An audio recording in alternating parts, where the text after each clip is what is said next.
ট্রেনটা যখন হোম সিগনালে ঢোকার সময় আপনার এটা পয়েন্টেরও কোনো সমস্যা ছিল না, আমাদেরও কোনো সমস্যা ছিল না। এটা ওই রেল লাইন পয়েন্টের সামনে একটু ভাঙ্গা ছিল, এটা আমরা দেখতে পারিনি।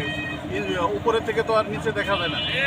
এটা ওই ভাঙ্গাটা আপনার রেল লাইন ভাঙ্গে এটা উল্টে গেছে, এই সমস্যা আর কিছু। ট্রেন দুর্ঘটনার সর্বশেষ অবস্থা হচ্ছে আপনারা জানেন গফরগাঁও স্টেশনে জামালপুর কমিউটার ট্রেনটি প্রবেশের সময় 4 বগি লাইনচ্যুত হয়েছে।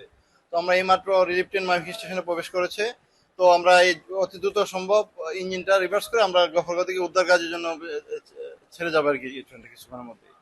আর ওদিকে আপনার কমিউটার ট্রেনটা গফরগাঁও আটকে আছে দুর্ঘটনাজনিত কারণে, এবং তিস্তা ট্রেনটা হয়তো পিছনে সবগুলো আটকে থাকবে উদ্ধার কাজ না হওয়া পর্যন্ত। লাইনচ্যুত হওয়ার কারণে আমরা এখন ঢাকায় যাইতে পারতেছি না। মোটামুটি আমাদের ওই ঢাকার সাথে এই যোগাযোগ পুরাই বিচ্ছিন্ন।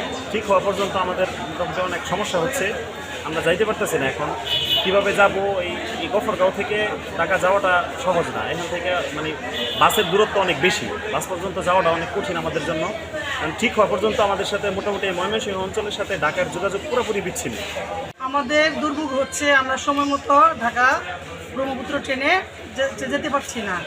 এতে আমাদের সময় নষ্ট হচ্ছে এবং আমরা ভোগান্তির শিকার হচ্ছি। সিংহের যাত্রী